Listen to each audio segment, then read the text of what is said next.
সলিমুদ্দিন পিছনে দাঁড়াও। স্যার আসবো?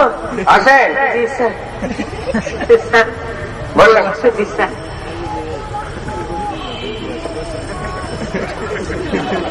আচ্ছা এখন বলেন আপনার নাম? আপনি ওখানে বসেছেন কেন? স্যার আরে আপনি উপরে বসেন। উপরে উঠে বসুন। হ্যাঁ উপরে উঠে বসেন।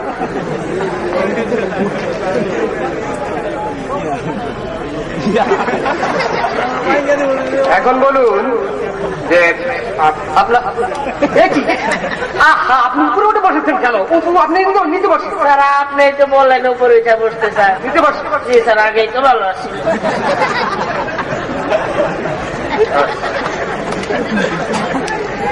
এখন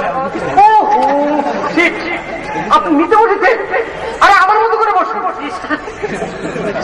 সেই কথাটা আগে বললেই হইতো স্যার। আপনার মতো বেলা বলবো স্যার। ঠিক আছে স্যার।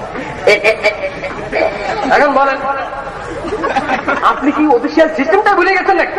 পা নামিয়ে বসুন। আপনি তো বলেন আপনার মতো বসতে, আপনি তো পা উপরে রাখছেন, ব্যাগ ড্যামে রাখছেন। আচ্ছা আপনার নাম? নাম স্যার শিশিপাতি। জি স্যার। শিশিপাতি? জি স্যার। শিশিপাতি একটা নাম হলো নাকি? জি স্যার শিশিপাতি নাম না মানে আমি যখন আপনার অফিসে ঢুকলাম গেটে দেখলাম আপনার নাম লেখা মধু ঢালি। আপনি যদি মধু ঢালতে পারেন আমার শিশি পাততে সমস্যা করতে পারে। আচ্ছা ঠিক আছে। আচ্ছা এখন বলুন আপনি এসএসসি পাস করেছেন কত সালে? জি স্যার এসএসসি পাস কি স্যার? আমার তো স্যার এসএসসি তে অনার্স চলতেছে। এসএসসি তো অনার্স? জি স্যার। আচ্ছা এসএসসি তো অনার্স বুঝলাম না, একটু ডিসকাস করবেন কি? জি স্যার আমি কিন্তু খুলে বলবো স্যার। জি অবশ্যই স্যার। আমি যখন প্রথমবার এসএসসি পরীক্ষা দিলাম স্যার সেইবার স্যার ফেল করলাম স্যার। তো আবার দ্বিতীয়বার চিন্তা করলাম যে পরীক্ষা দেবো। তাছাড়া কবি বলেছে একবার না পারিলে দেখো শতবার। আমি স্যার দ্বিতীয়বার পরীক্ষা দিলাম স্যার, সেইবারও ফেল করলাম স্যার। তারপরে আবার তৃতীয়বারও দিলাম, সেইবারও ফেল করলাম স্যার। এইবার এই যে মাত্র পরীক্ষা শেষ হলো স্যার 6 তারিখে। তার মানে আমি টানা 4 বছরের মতো এসএসসি পড়তেছি। 4 বছরের তো স্যার অনার্স কোর্স হয়ে যায় স্যার, তাই আমার এসএসসি তো অনার্স। আচ্ছা তো আপনার কোন কোন সাবজেক্টে বিশেষ জ্ঞান আছে? আমি স্যার আপনাদের দুয়াইছেন অল সাবজেক্ট স্যার। জি sir Bangla, English, chemistry, biology, হিউলজি, জুলজি, অ্যাকাউন্টিং, ম্যানেজমেন্ট। ঠিক আছে অল সাবজেক্ট স্যার। জি স্যার। আচ্ছা আপনার জন্য প্রথম প্রশ্ন আছে। জি স্যার। অর্থনীতি কাকে বলে? অর্থনীতি? জি অর্থনীতি। অর্থনীতি অর্থনীতি স্যার ইকোনমিক্স তো স্যার। Economics sir. অর্থ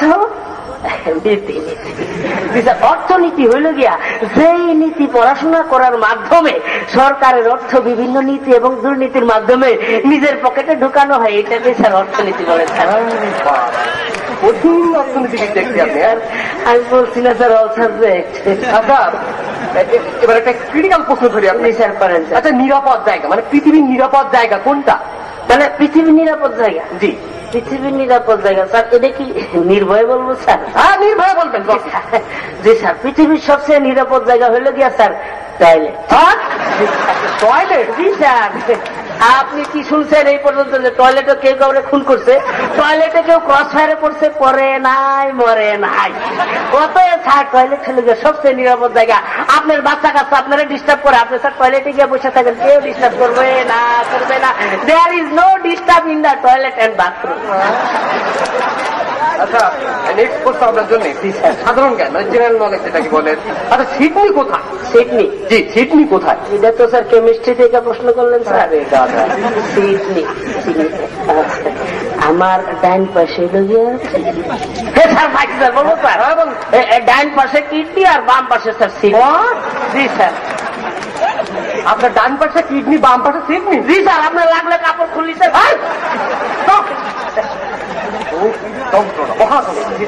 আচ্ছা এরপরে প্রশ্ন আপনার সুখী পরিবার? সুখী পরিবার হ্যাপি ফ্যামিলি? Happy family? আরে হ্যাপি ফ্যামিলি? জি স্যার হ্যাপি ফ্যামিলি। হ্যাঁ হ্যাপি ফ্যামিলি ওইটাই স্যার। সুখী পরিবার কাকে বলে? সুখী পরিবার হইল গিয়া যেমন ধরেন স্যার আপনার ফ্যামিলিতে 4-5 জন ছেলে মেয়ে থাকবে, ছেলে মেয়ের সংখ্যা আরো বড় হইতে পারে স্যার, ছেলে মেয়ে ইনকাম করবে, আপনি বৈশা বৈশা খাবেন স্যার, আপনার কোনো চিন্তা নাই স্যার। এক্ষেত্রে যদি আপনার ছেলে মেয়ে 11 জন হয় তাহলে স্যার আপনি 11 দল গঠন করতে পারেন স্যার। আর ছেলে মেয়ে যদি 12 জন হয় তাহলে আপনি 12 দল গঠন করতে পারেন। ছেলে মেয়ে যদি 13 জন হয় আপনি 13 দল গঠন করতে পারেন। ছেলে মেয়ে যদি 14 জন হয় তাহলে আপনি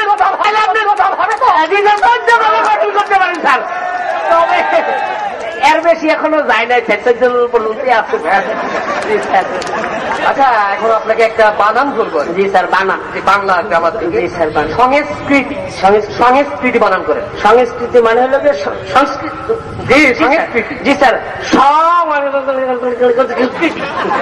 জি স্যার, জি স্যার, ওইটাই তো স্যার। তো এটা কি? ওই অনলোটাই স্যার সংস্কৃতি স্যার। আচ্ছা এরপরে প্রশ্ন আপনার, লাস্ট প্রশ্ন আপনার। আচ্ছা চলচ্চিত্র কাকে বলে? চলচ্চিত্র, হ্যাঁ জি। চলচ্চিত্র স্যার, চলচ্চিত্র। আমিও স্যার দীর্ঘদিন স্যার চলচ্চিত্রের সাথে ছিলাম। আমি সেটা জিজ্ঞেস করিনি। না স্যার, অভিজ্ঞতার কথা বলতেছি আর কি। এক পর্যায়ে না খাওয়ার সম্ভাবনা দেখা দিচ্ছিল। আপনি চলচ্চিত্র কাকে বলে সেটাই বলতে। জি স্যার, চলচ্চিত্র হইল গিয়ে যেমন ধরেন স্যার, চলচ্চিত্র হইল যেমন ধরেন স্যার, নায়ক নায়িকা চলিতে চলিতে, গাইতে গাইতে, বৃষ্টিতে ভিজতে ভিজতে, চলতে চলতে, পিস্তা রেখে জন্য গান গাইতে গাইতে, চলতে চলতে যখন তার চিত্র আইয়া পড়ে, তাকে স্যার চলচ্চিত্র বলে স্যার। আচ্ছা ভাই এখন আপনি বিপরীত শব্দ বলুন। জি স্যার। হ্যাঁ? আম, জাম, কাঁঠাল, কলা। রাত, জি স্যার। রাত, রাত না রাত, রাত, দিন, মোটা, ঠিক না। যেমন স্যার আমি আর আপনি স্যার। উদাহরণ স্যার, ভালো, মন্দ, ভ্যান, রিক্সা, আদব, বেয়াদব, আকেল, বেয়াকেল, সর, থাপ্পড়, লাঠি, গোতা। এই! ঠিক আছে আপনি এখন আসেন। আপনি এখন বসেন, আপনি এখন আসেন। আপনি এখন বসেন। আমি বলছি আপনি এখন আসেন। আমি বলছি আপনি এখন বসেন। ও আমি বলছি আপনি এখন আসেন। ও আমি বলছি আপনি এখন আসেন। বিয়াদব নাকি? বিয়াদব নাকি? কত কম? কথা বেশি। এটা কিন্তু অফিস। এটা কিন্তু অফিস না। বেরিয়ে যাবেন এখান থেকে। আপনি বসে থাকেন। জি স্যার। স্যার আমি তো বিপরীত শব্দের উত্তর দিতে স্যার, আমার চাকরিটা স্যার। আপনার চাকরি দিয়ে কি আমার চাকরি পাউডার বানাবো? স্যার এই জন্যই তো স্যার ব্যাগ ভরে নিয়ে আসছি স্যার। একটা কথা বলবেন না, হাত ধরে কিন্তু বের করে দিতে বাধ্য হবো। স্যার এটা নিবেন না স্যার? বেরিয়ে যান। জি স্যার। বেরিয়ে যান এখান থেকে। স্যার আপনি কি কখনো শিবির টিবির করতেন নাকি? বেরিয়ে যান।